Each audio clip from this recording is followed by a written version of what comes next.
यूहन्ना 1 अध्याय 1 उस जीवन के वचन के विषय में जो आदि से था, जिसे हमने सुना और जिसे अपनी आंखों से देखा, वरन जिसे हमने ध्यान से देखा और हाथों से छुआ, यह जीवन प्रकट हुआ और हमने उसे देखा और उसकी गवाही देते हैं और तुम्हें उस अनंत जीवन का समाचार देते हैं जो पिता के साथ था और हम पर प्रकट हुआ।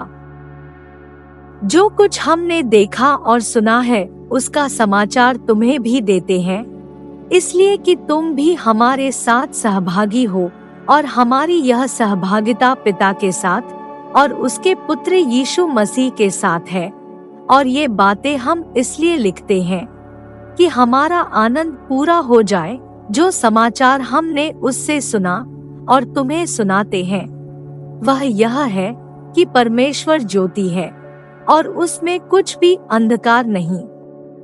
यदि हम कहें कि उसके साथ हमारी सहभागिता है और फिर अंधकार में चले तो हम झूठे हैं और सत्य पर नहीं चलते। पर यदि जैसा वह ज्योति में है वैसे ही हम भी ज्योति में चले तो एक दूसरे से सहभागिता रखते हैं और उसके पुत्र यीशु का लोहू हमें सब पापों से शुद्ध करता है।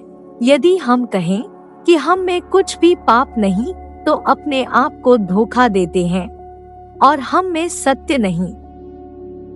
यदि हम अपने पापों को मान लें तो वह हमारे पापों को क्षमा करने और हमें सब अधर्म से शुद्ध करने में विश्वासयोग्य और धर्मी है। यदि कहें कि हमने पाप नहीं किया तो उसे झूठा ठहराते हैं और उसका वचन हम में नहीं है। यूहन्ना 1 अध्याय 1